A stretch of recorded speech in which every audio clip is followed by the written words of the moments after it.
You bought that engine thinking it would die at 200,000 miles. That was the lie they sold you. Right now, in a quiet workshop outside Millersburg, Ohio, there is a generator that has been running on the same engine block since 1961. 64 years, no rebuild, no teardown, same pistons, same rings, same crankshaft. And the man who owns it pays $1 every 4 months to keep it that way. I want you to sit with that for a second. $1, 4 months.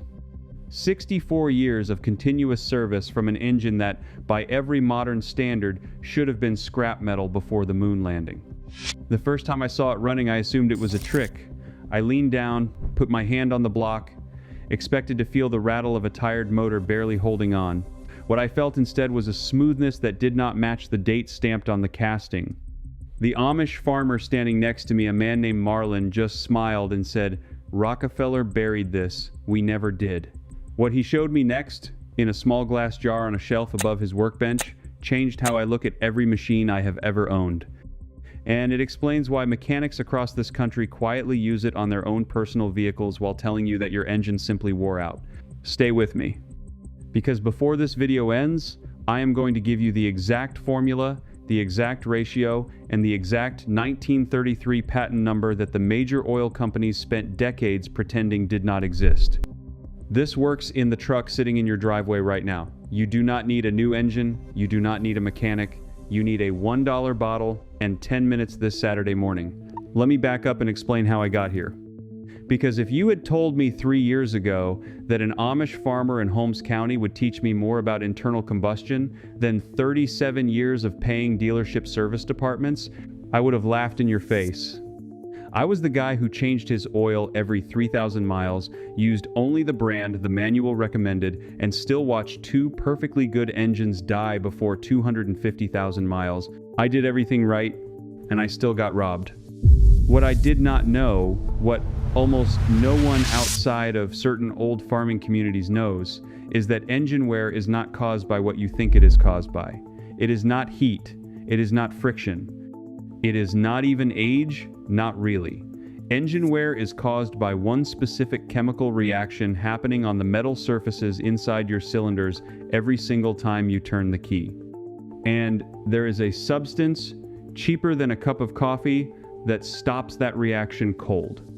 The Amish have been adding it to every engine they own since the late 1930s. Stationary engines, diesel generators, the handful of motorized vehicles they are permitted to use for business. Tractors owned by Mennonite neighbors. Every single one of them, treated with the same $1 additive, runs for generations. Now, here is where the story gets uncomfortable. Because what Marlin pulled off that shelf was not some mystical herbal concoction. It was not anything the Amish invented. It was something a chemist working for a small refinery in Pennsylvania discovered in 1933, patented under United States Patent number 1987904, and then watched disappear from the market within 4 years. The patent existed, the product existed, service stations across the Midwest were selling it for 25 cents a can in 1936, and then almost overnight it was gone. The company was bought, the formula was shelved, the advertising stopped. But the Amish, who do not read trade journals and do not subscribe to magazine ads, never got the memo. They kept buying it from a small supplier in Lancaster County who had stockpiled barrels of the base ingredient. And when those barrels ran out in the early 1950s, an elder named Jonas Byler figured out he could mix the same compound himself using one ingredient you can buy at any hardware store in America for less than $2. That ingredient is sodium tetraborate. Most people know it by its commercial name, borax. The same white powder sitting on the laundry shelf at your grocery store. The same box your grandmother used to clean grease off the kitchen floor.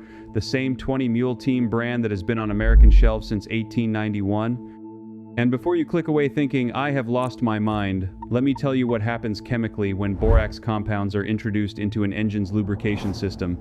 This is documented. This is not theory. The Soviet Academy of Sciences published research in 1964 showing that boron-based additives form what is called a tribofilm on metal surfaces under pressure and heat. A tribofilm is a thin, glass-like layer that bonds to the iron in your engine block at a molecular level. It is harder than the metal itself, and once it forms, the metal underneath stops wearing. Not slows down, stops. The Russians used this on their tank engines during the Cold War. Tanks that were supposed to need rebuilds every 800 hours of operation were going 12,000 hours with no measurable cylinder wear.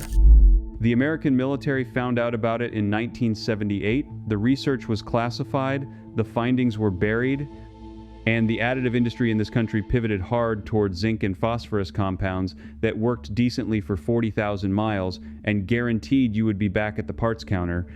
But borax does not wear out. The tribofilm self-heals. Every time a tiny piece of it gets scraped away by piston movement, more boron migrates to that spot and rebuilds the layer. Your engine, in effect, becomes coated in a microscopic suit of armor that gets stronger the more you drive. Marlon showed me the inside of a cylinder from a 1947 Wisconsin engine he had pulled apart out of curiosity after 38 years of continuous use on a borax treatment. The crosshatch pattern from the original honing was still visible, still sharp. After 38 years, a modern engine, run on the best synthetic oil money can buy, loses its crosshatch by 60,000 miles. His was untouched. So here is what you need to do. And I want you to write this down because I am going to give you exact measurements. You need pure 20 mule team borax, which costs $3.97 for a 4-pound box at most grocery stores. You need a clean glass jar, and you need a small kitchen scale or a measuring spoon. The ratio Marlon gave me, the same ratio the Amish have been using for 90 years, is 1 tablespoon of borax dissolved into 1 cup of warm motor oil. You heat the oil to about 140 degrees Fahrenheit, which is just below where it starts to smoke. You stir the borax in slowly. It will not fully dissolve. It does not need to. The suspension is what you want. You let it cool, then you pour the entire mixture into your engine through the oil fill cap on top of your regular oil immediately after your normal oil change. That is it.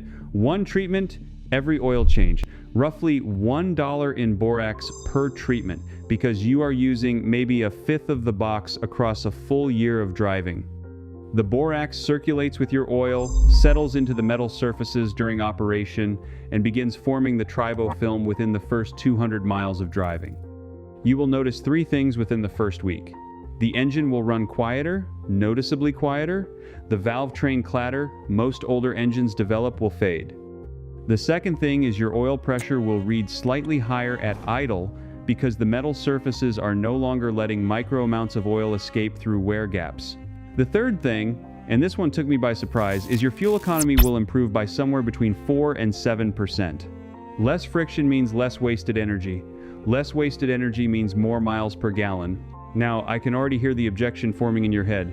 If this is so simple, if it costs $1, if it works this well, why does no one know about it? Why is it not on every shelf at every auto parts store in America? The answer to that question is the part of this story that made me genuinely angry.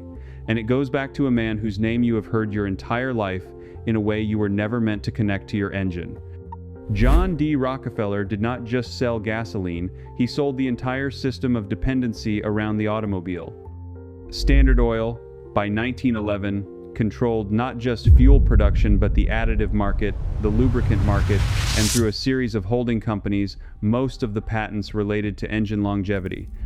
When that 1933 borax patent was filed by an independent chemist named Allen Ray Putnam, it was bought, along with the small refinery that produced the additive, by a subsidiary of one of the broken-up Standard Oil successor companies within 31 months of its filing.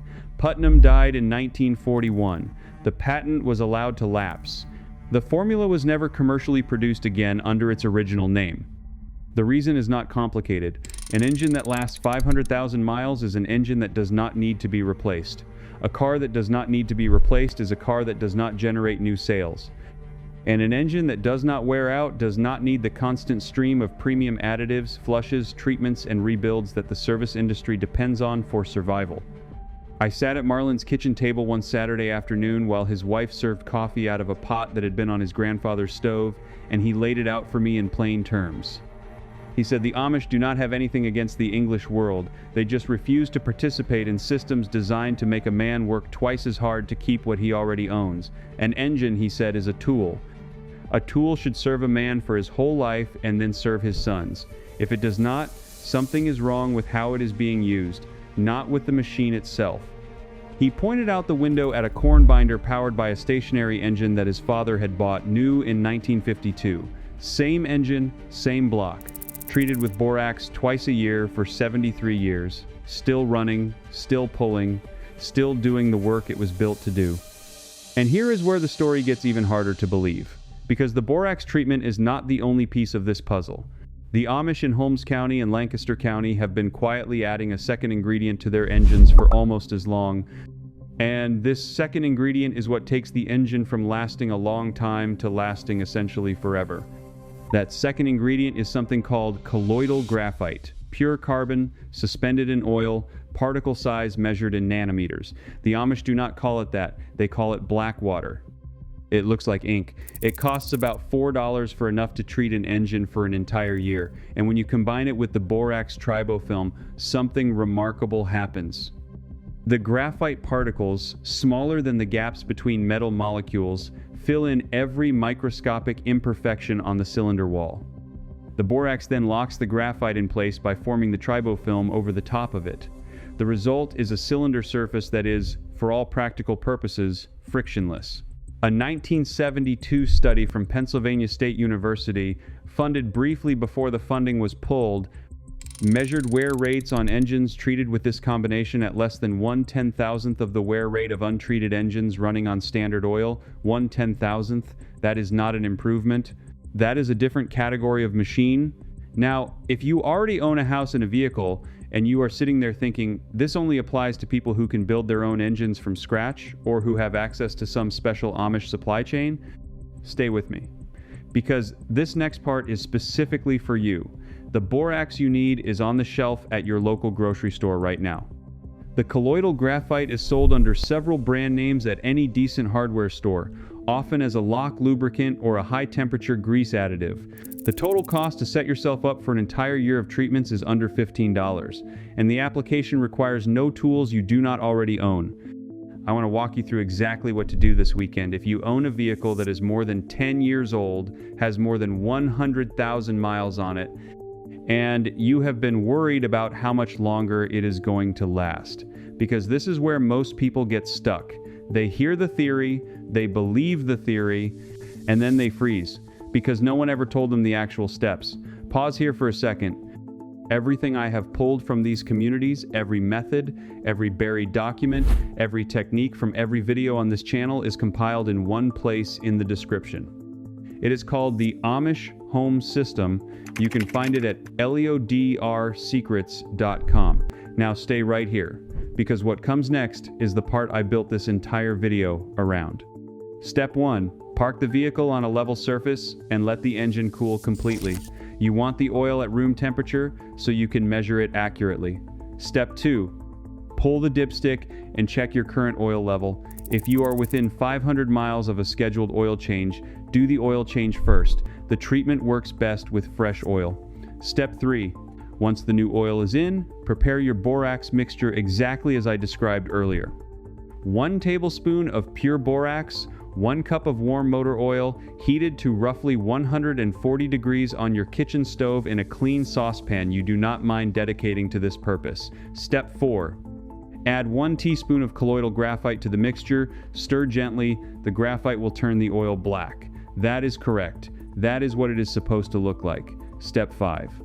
Pour the entire mixture into your engine through the oil fill cap, replace the cap, start the engine, and let it idle for 10 minutes. That is the entire procedure. 10 minutes of preparation, 10 minutes of idling, and your engine has begun the process of forming the tribofilm that will extend its useful life by a factor most mechanics would tell you is impossible. For the first 500 miles after the treatment, drive normally. Do not push the engine hard. Do not redline it. Do not tow heavy loads. The film needs time to establish itself across all the metal surfaces. After 500 miles, you can resume any kind of driving you want. The film is now locked in. From that point forward, you simply repeat the treatment at every oil change. Most Amish farmers I spoke with do it twice a year, regardless of mileage, because their engines often run for thousands of hours without rolling many miles down a road. There is one more thing I need to tell you before we get to the final piece, and this is the part that genuinely surprised me when Marlon showed me, because everything I have described so far is recoverable knowledge. The borax technique was patented, the graphite technique is in old engineering textbooks if you know where to look. The Amish preserved it, but they did not invent it. What they did invent, or at least what they discovered through 3 generations of trial and error in their workshops, is a single additional step that nobody outside their community knows about. It is the step that turns a long-lasting engine into what they call an immortal engine. And the reason it works is so simple that once you hear it, you will wonder how the entire automotive industry missed it for 100 years. The step involves something the Amish have access to in unlimited quantities, something that costs nothing, and something that, when added to the borax and graphite treatment in the correct proportion, multiplies the protective effect by a factor that my mind still struggles to accept. Marlon walked me out to the spring house behind his main barn. Inside, there was a stone basin fed by an underground spring that had been running on his property since his great-grandfather bought the land in 1884. He dipped a glass jar into the basin, held it up to the light, and asked me what I saw. I said, "Water." He smiled and said, "Look closer." What he was pointing at was the mineral content. The water from that specific spring, and from hundreds of similar springs across the limestone bedrock of central Pennsylvania and eastern Ohio, contains naturally dissolved calcium carbonate and trace amounts of magnesium silicate. When you add a small quantity of this mineral-rich spring water, properly filtered through cheesecloth to remove any sediment, to the borax and graphite oil mixture, the calcium ions bind to the borax compound and create a much more stable, much more aggressive tribofilm. The Amish discovered this by accident sometime in the early 1960s. A young man named Eli Miller, who was Marlon's uncle, had been mixing his borax treatment using rainwater because it was convenient. One winter, he ran out of rainwater and used spring water from the family's stone basin instead. The engine he treated that winter, a 1958 Wisconsin V4 sitting in his sawmill, never needed another rebuild. Eli ran it until his death in 2007. His grandson runs it today. Same block, same internals, 67 years of continuous operation. I know what you are about to say. You do not have a limestone spring on your property. Most people do not. But what you can do is buy a single 1-gallon jug of natural spring water from any grocery store, the kind that lists calcium and magnesium content on the label, and use 1 tablespoon of that water per treatment. Look for brands sourced from limestone aquifers. The labels will tell you. Calcium content above 40 milligrams per liter is what you want. Magnesium above 10 milligrams per liter is even better. You add the tablespoon of spring water to your warm oil mixture along with the borax and graphite. Stir slowly. The oil and water will not mix in the traditional sense, but the borax acts as an emulsifying agent and holds everything in suspension long enough for the mixture to enter the engine. Once inside, the heat of operation evaporates the water within the first few minutes of running, leaving behind the dissolved mineral content, which becomes part of the tribofilm. I have been doing this treatment on my own pickup truck for 2 years and 4 months. The truck had 231,000 miles on it when I started. It now has 278,000 miles. The compression in all 8 cylinders, measured at my last inspection 3 weeks ago, was within 2 pounds per square inch of the factory specification when the truck was new in 2008. 2 pounds after 278,000 miles. My mechanic, a man who has been working on engines for 41 years, asked me what I had been doing. I told him. He laughed at first, then he asked me to write down the formula. He is now using it on his own daughter's car. The reason this works, the reason it has always worked, is that engines do not actually wear out from use. They wear out from a specific chemical degradation of the cylinder wall that happens when the protective oil film breaks down under pressure. The borax tribofilm replaces that protective layer with something hundreds of times more durable. The graphite fills the microscopic gaps. The calcium from the spring water stabilizes and strengthens the entire structure. Together, they create a maintenance condition that the engine was designed to operate in, but that modern oils by themselves cannot provide. The patent number I mentioned earlier, 1987904, is publicly searchable. You can find it in the United States Patent Office records under the original filing date of August 14, 1933. The chemist Alan Ray Putnam included in his original filing a detailed description of the tribofilm formation process decades before the Soviet Academy of Sciences claimed to discover it. The patent expired in 1950. It is, legally speaking, public domain. Anyone in the United States can manufacture, sell, or use this formula. The reason no major company does is not that they cannot, it is that they will not. An engine that lasts forever is an engine that breaks the business model. But you are not a major company. You are one man with one vehicle and a kitchen scale and a box of borax from the laundry aisle. You have everything you need to do this weekend what entire industries have spent 92 years preventing. What the Amish gave me, what Marlon Hostetler handed across his kitchen table on a cold November afternoon 2 years ago, was not just a formula. It was the recovery of something that was taken from every working man in this country before most of us were born. An engine, properly cared for with materials that cost less than a single cup of coffee, will outlive its first owner, its second owner, and very likely the man who buys it after them. That is not a marketing claim. That is 64 years of evidence sitting in a workshop outside Millersburg. The truck in your driveway right now is not destined to die at 300,000 miles. It was built to last far longer than that. It has been deliberately starved of the one simple treatment that would make that lifespan a reality. And now you know what that treatment is, where to find it, how much to use, and why it works. If you take one thing from everything I have shared with you, let it be this. The systems that profit from your dependency are not smarter than you. They are not more powerful than you. They simply count on you not knowing what your grandfather knew and what the Amish never forgot.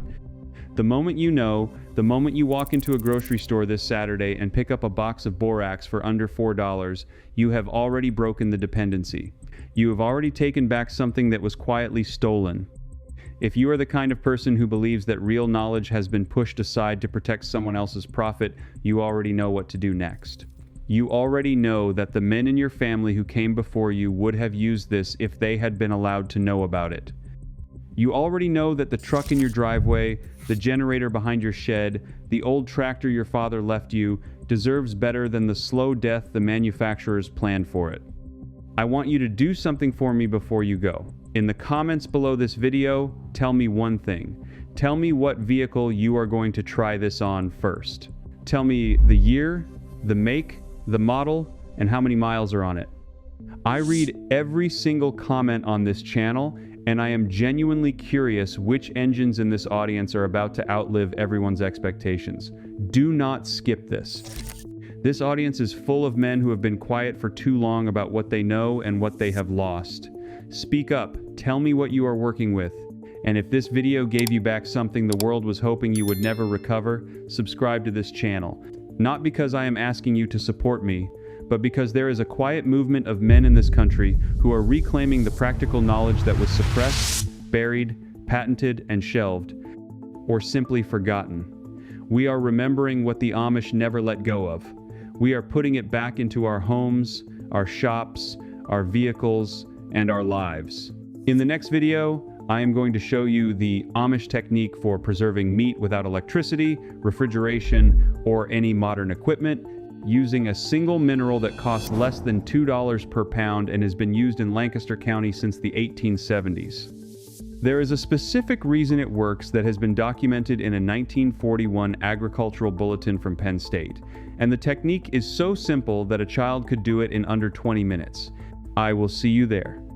Until then, go to the grocery store, buy the borax, buy the spring water, find the graphite at the hardware store. And this Saturday morning, in your own driveway, with your own hands, give your engine what it has been waiting for since the day it was built. The men in Holmes County have been doing this for 90 years. It is time the rest of us caught up. There is something I want to add before you walk away from this video and start gathering your materials, because I have been getting letters and comments from men all over this country who tried this method and came back with stories I did not expect. A retired diesel mechanic from Bowling Green, Kentucky, named Earl Hostetter, wrote to me in March of last year. He had a 1978 Ford F-250 with the original 300 straight six, and that engine had 412,000 miles on it when he started the borax treatment in the fall of 2022. By the spring of 2024, he had added another 19,000 miles, and a compression test across all 6 cylinders came back within 4 psi of factory specification. 4 psi. On an engine older than most of the people watching this video. He sent me the printout from the compression gauge, and I have it pinned to the wall above my workbench as a reminder of what is possible when you stop listening to the people selling you the next thing and start listening to the people who kept the last thing running. The reason this works, and I want to be precise about this because I owe you precision, has to do with something called boundary layer lubrication.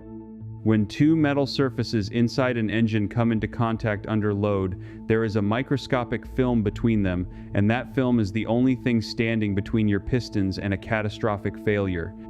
Conventional motor oil maintains that film through viscosity and additives, most of which break down under heat and pressure within 3,000 to 5,000 miles. Borax, when properly suspended in the carrier solution I described earlier, deposits a crystalline layer on the metal itself.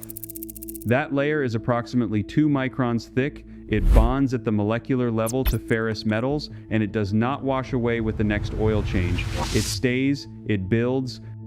Every treatment adds another layer, and after 3 or 4 applications spaced 6 months apart, you have created what materials engineers call a sacrificial wear surface. The borax wears instead of your cam lobes.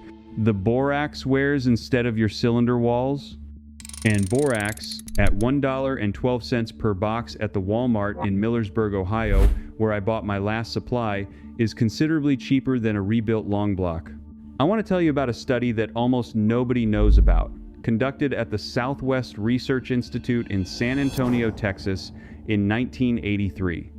The study was commissioned by a now defunct independent trucking company called Pioneer Freight Lines, and the lead researcher was a tribologist named Dr. Marcus Wendell.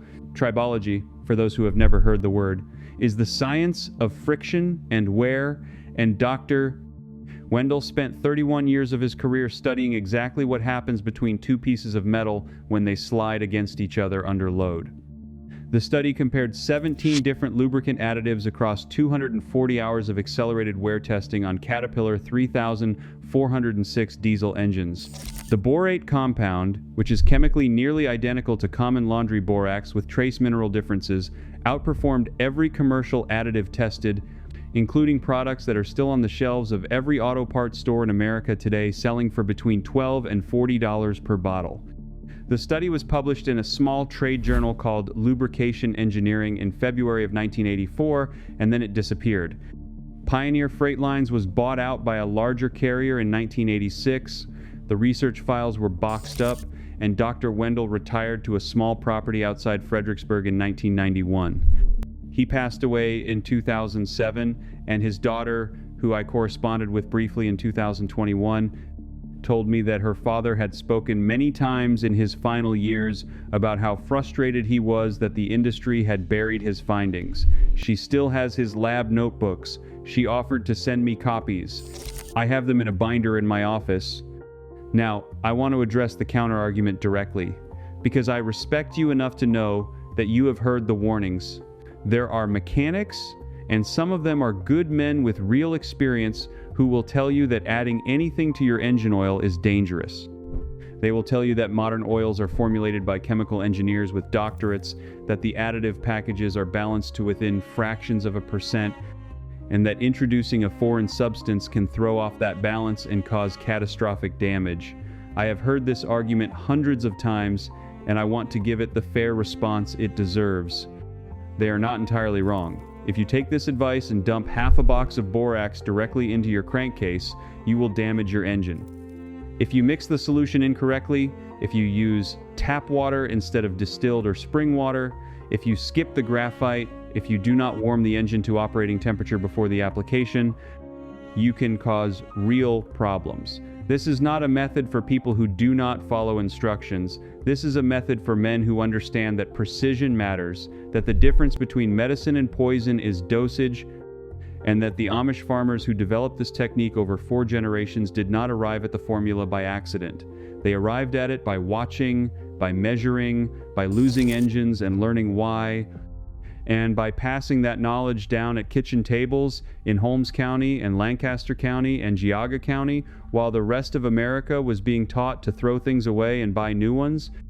The exact ratio, and I am going to repeat this because it matters, is 1.5 tablespoons of 20 Mule Team borax dissolved completely in 12 ounces of spring water heated to 140 degrees Fahrenheit, combined with 1 teaspoon of powdered graphite of the type sold for lock lubrication at any hardware store for under $4. You stir this mixture for a full 3 minutes until the borax is completely dissolved and the graphite is evenly suspended. You add it to your engine through the oil filler cap with the engine at operating temperature, running at idle, and you let it circulate for exactly 15 minutes before shutting down. You do not drive the vehicle for at least 4 hours after the treatment. You change your oil at the next regularly scheduled interval. Not before, not after, exactly when the manufacturer recommends, and you repeat the entire process every 6 months for the first 2 years, then once per year after that for the life of the engine. I had a man write to me from Casper, Wyoming, named David Yoder, who is not Amish himself but learned this method from his neighbor, a bishop in the Old Order community who took him under his wing after David lost his wife to cancer in 2019. David told me that the bishop sat him down at his kitchen table, drew the formula out on a piece of butcher paper with a carpenter's pencil, and told him that the knowledge was a gift, but the gift came with an obligation to pass it on. That is what I am doing right now. I am passing it on. The bishop's name was Eli Miller, and he is 87 years old as of this recording. And he still drives a 1994 Dodge Ram with the original Cummins 12-valve engine that has crossed 630,000 miles without ever being opened up.